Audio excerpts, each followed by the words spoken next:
Good morning बच्चों। Good morning सबको। आज इस सेशन में हम लोग नेशनल इनकम अकाउंटिंग के एक्सपेंडिचर मेथड की बात करेंगे।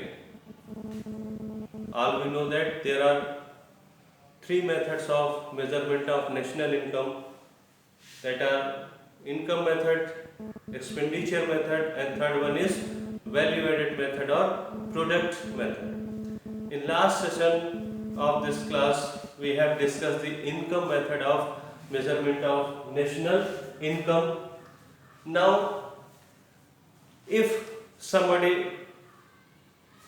don't want to tell their income, suppose I am not ready to tell you my income, how can you signify, how can you trace out my income? What is the next, what is the method of tracing income? So certainly if I don't want to tell you my income, what you have to know, you have to go through my expenditures, you have to calculate my expenditure, how much money I am going to expend or I expend. अगर आपको मैं income अपनी नहीं बताता तो simply आप क्या करेंगे, आपको मेरे एक्सपेंडिचर्स, मेरे जो खर्च हैं उनको जानना होगा। आप मेरे खर्च को ऐड करेंगे और इकोनॉमी में हम मानते हैं कि income is equal to expenditure, ठीक है। तो जितनी इनकम है उतना ही हम एक्सपेंड करेंगे। तो हमें, अगर मैं अपनी इनकम बताने के लिए तैयार नहीं हूँ तो आप मेरे खर्चों को जोड़ेंगे। तो खर्चों को जोड़ने के लिए क्या है कि मैंने क्या क्या पैसे कंजम्पशन में एक्सपेंड किए, मैंने फीस दे दिया, मैंने हाउस होल्ड एक्टिविटी जो हाउस होल्ड गुड्स है उसको परचेज कर लिया, डॉक्टर के यहाँ दे दिया पैसे। अब इतने बाद जो पैसे बचे वो मैंने बैंक में डाल दिए। तो ये जो मैंने पैसे खर्च किए, what ever I expand on education, on daily needs, house hold consumption, on medical, that are considered as consumption expenditure, and whatever amount that is saved by myself I haven't put it into the beneath the earth or digging in a dig. मैंने पैसे कहीं गाड़ के नहीं रखे। आज के युग में लोग समझदार हैं, they invest their money, they invest their savings. हम पैसे जो बचते हैं उसको क्या करते हैं, हमने बैंक में डाल दिए। तो सिंपली इफ सेविंग अकाउंट में है तो सेविंग से हमें पता चल जाएगा, and whatever saving is that is suppose to be investment. जो सेविंग है, जो बैंक में पैसा है, वो इन्वेस्टमेंट हो गया। तो investment is the second part of expenditure.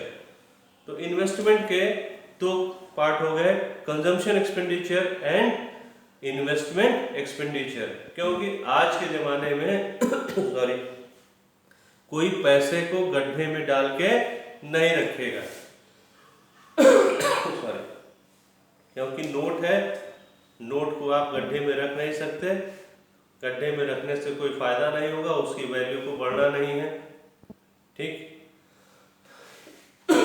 तो सिंपली हमने ये तरीका पता लगा कर लिया कि जैसे इन जनरल होता है ना, कि जैसे कहा जाता है कि आदमियों से उनकी सैलरी और महिलाओं से उनकी उम्र नहीं पूछनी चाहिए, तो वो आपको गेस करनी होती है।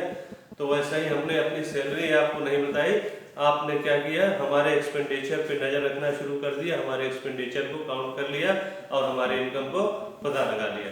तो it is the method of knowing the income by the expenditure. There are two parts of expenditure, that is consumption expenditure and investment expenditure. Expenditure have two parts. Expenditure have two parts, consumption expenditure, consumption expenditure and investment expenditure. Expenditure के दो part हो गए, consumption C and investment I. Now we have to go to calculate national income for economy, and economy have four sectors: household sector, business sector, government sector and external sector. Household and business sector or industry sector is combinedly known as private sector. Household and business sector is combinedly known as private sector. Okay?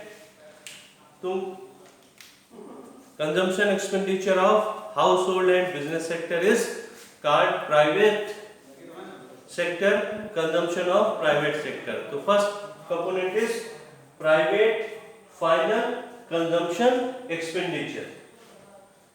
In short, it is written by PFCF, private final consumption expenditure. Expenditure, it is the expenditure of private household and business sector on consumable goods and services, normal goods and well as durable goods, etc. by private and household and business sectors. The second one is government sector. So consumption of government sector on consumption goods, that is government final consumption expenditure, that is denoted by GFCF. Government final consumption expenditure. After that, it is consumption expenditure is over of household, business and government sector. Now rest part is investment expenditure. So investment expenditure of government sector, investment expenditure of households and investment expenditure of business is combinedly known as gross domestic capital formation. Gross domestic capital formation, because investment is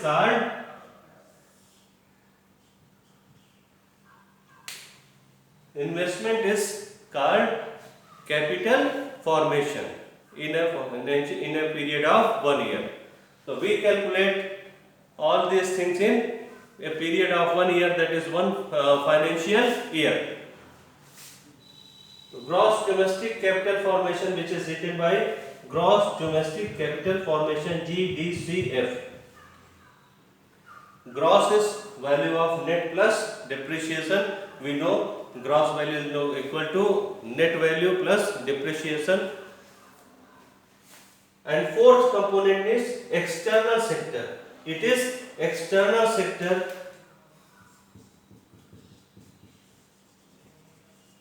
External sector or external sector expenditures are the net value of export income minus import payment, that is called net exports.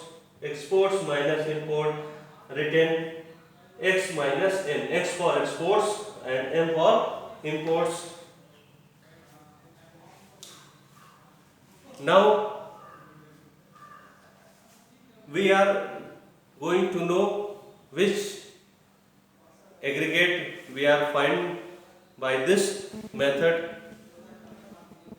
Expenditure, we are purchase goods and services from market. I have purchased this one at MRP, market price, maximum retail price in the market rupees 50. This one is maximum retail price in market rupees 50. I have expended. Where we expend the money? In market. We purchase goods from the market. So whatever expenditure we did, whatever expenditure we expend, that is in the market. So whatever value of expenditure we calculate, we receive, that is the market price value. हम लोग जो भी सामान purchase करते हैं, services purchase करते हैं, वो मार्केट में होती हैं और मार्केट में कोई भी चीज मार्केट प्राइस पे मिलती है, इसलिए ये जो भी आएगी वैल्यू वो किस पे होगी? वो मार्केट प्राइस वैल्यू होगी। अब ये मार्केट प्राइस वैल्यू किस चीज की होगी? we are dealing with the value of goods, final goods and services in a domestic territory. Domestic territory की बात कर रहे हैं, यानी ये डोमेस्टिक टेरिटरी के अंदर की वैल्यू है और जितना एक्सपेंडिचर है सब का सब, तो ये डोमेस्टिक प्रोडक्ट हो गया। और क्या हुआ, sum total of all the expenditure, that's why it is gross. पूरी एक इकोनॉमी की बात है, इकोनॉमी के अंदर की बात है, डोमेस्टिक टेरिटरी की बात है, इसलिए ये डोमेस्टिक प्रोडक्ट है।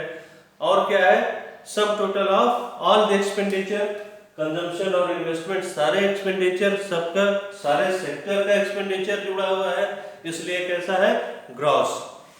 तो अब हमें ये वैल्यू क्या मिली, gross domestic product at market में एक्सपेंडिचर हुआ तो मार्केट प्राइस।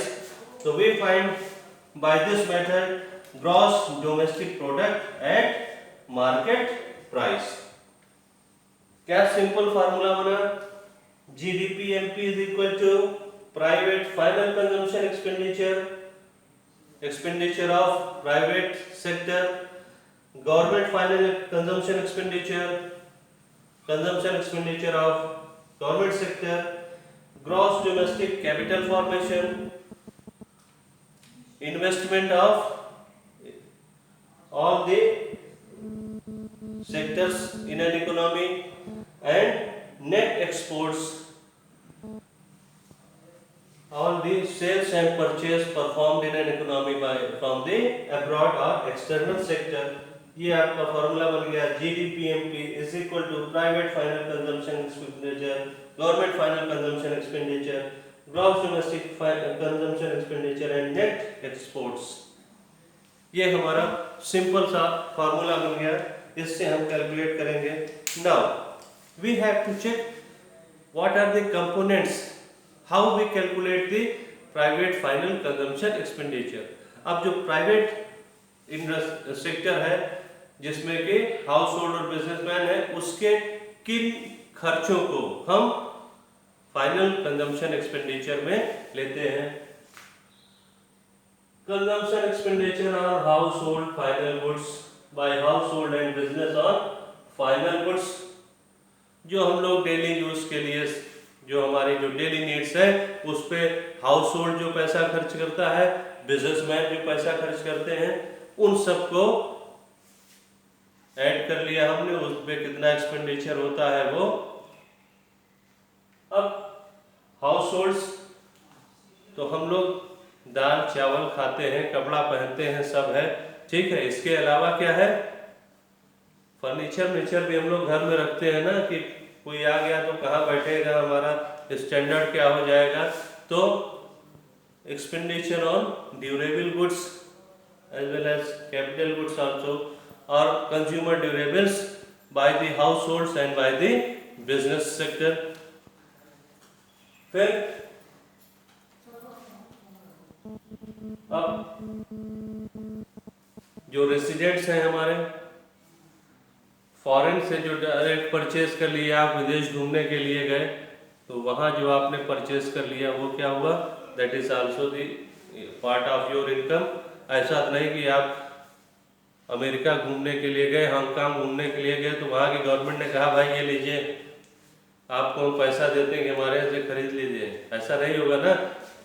जो आपकी इनकम थी उसी इनकम से आपने खरीदा, तो इसलिए उस एक्सपेंडिचर को हम लेते हैं direct purchase of goods by resident from abroad during foreign travels. Expenditure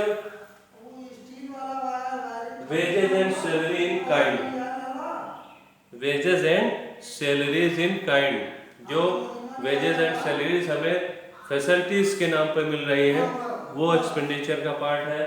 और इसके अलावा जो गिफ्ट आपको मिलते हैं, गिफ्ट रिसीव्ड इन काइंड,